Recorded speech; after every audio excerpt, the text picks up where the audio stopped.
किसान और सांप। राघवपुर नाम के एक गांव में राजू नाम का किसान रहता था।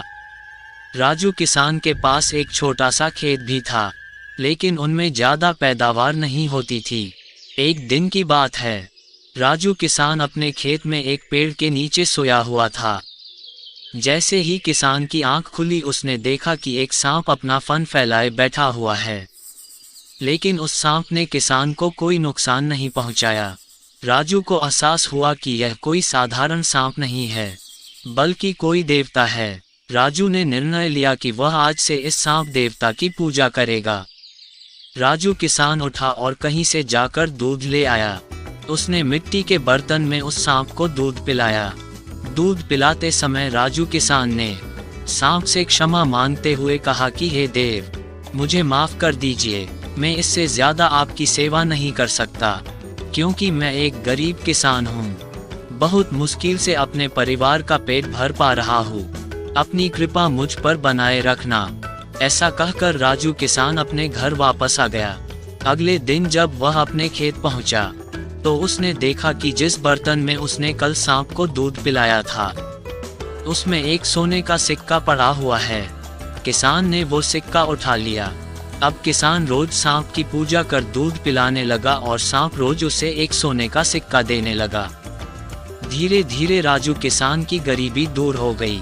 कुछ दिन बाद राजू को दूर किसी शहर जाना पड़ा, तो उसने अपने बेटे से कहा कि तुम खेत में जाकर सांप देवता को दूध पिला आना।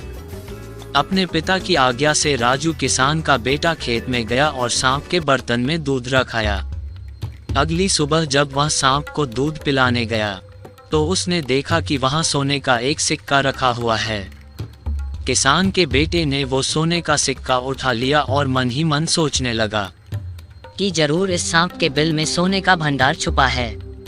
उसने सांप के बिल को खोदने का फैसला किया, लेकिन उसे सांप का बहुत डर था। अब किसान के बेटे ने एक योजना बनाई कि जैसे ही कल सांप दूध पीने आएगा, तो वह उसके सिर पर लाठी से वार करेगा, जिससे सांप मर जाएगा। और सांप के मरने के बाद मैं तसल्ली से बिल खोदूंगा और उसमें से सारे सोने के सिक्के निकालकर अमीर आदमी बन जाऊंगा।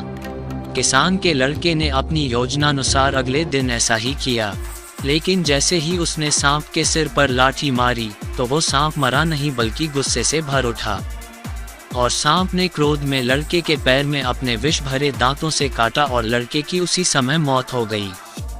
राजू किसान जब वापस लौटा, तो उसे यह जानकर बहुत दुख हुआ, पर अब होनी को कौन टाल सकता था। कहानी से सीख, लालच का फल हमेशा बुरा होता है, इसीलिए कहते हैं कि कभी लालच नहीं करना चाहिए।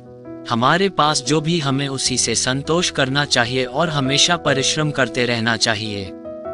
तो दोस्तों, हम इस चैनल पर ऐसी कहानियां लाते रहते हैं। चैनल को लाइक और सब्सक्राइब जरूर करें।